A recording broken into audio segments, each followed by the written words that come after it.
Im ersten Quartal des Jahres 2022 erwirtschaften die Türken ein Wachstum von 7,3% gegenüber dem Vorjahr und 1,2% Wachstum zum Vormonat.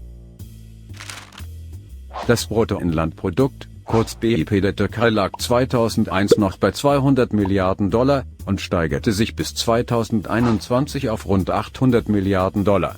Damit liegt das kaufkraftbereinigte BIP pro Kopf der Türkei bei 28.385 Dollar. Die Türkei hatte sich 2003 zum Ziel gesetzt, bis 2023 zu den 10 stärksten Wirtschaftsnationen zu gehören. Aber wie muss ein Land vorgehen, um ein solches Ziel erreichen zu können? Die Türkei begann zu produzieren. Rohstoffe sollten nicht mehr nur abgebaut und exportiert, sondern zuerst verarbeitet und veredelt werden.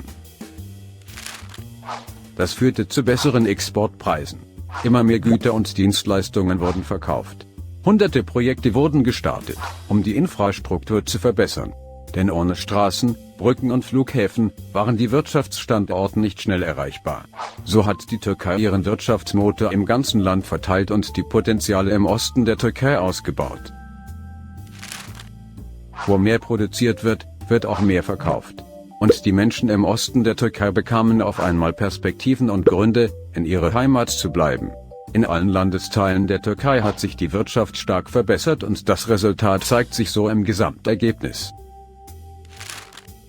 Die Löhne sind jedes Jahr mehr als die Inflation gestiegen, weil die Produktion stets gesteigert wurde. Die in einem Jahr produzierten Güter und Dienstleistungen einer Volkswirtschaft nennt man Bruttoinlandprodukt.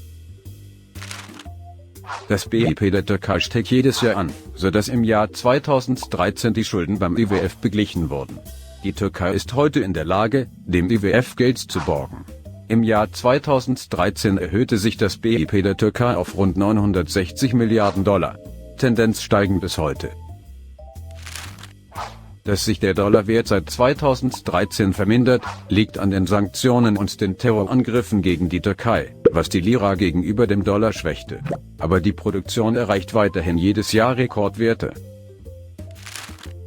Die Türkei ist heute Teil der G20. Das sind die 20 stärksten Volkswirtschaften. Damit wurde die Türkei zu einer Konkurrenz für andere Länder. Die Türkei zeigt sich heute mit einer autarken Stärke, sodass sich manche Kreise gestört fühlen. Denn sie haben keinen Einfluss mehr auf das Inland. Früher wurden Länder mit stark werdenden Regierungen weggeputscht. Das war auch in der Türkei nicht anders. Aber durch den Ausbau der direkten Demokratie mit der Präsidialdemokratie wurde ein Militärputsch zu einem sinnlosen Werkzeug. Die frühere Hybridregierung wurde damit abgeschafft. Das Volk hat heute in der Türkei die Herrschaft über das Land und ihre Politik. Die Türken arbeiten weiterhin daran, zu den 10 Stärksten zu gehören.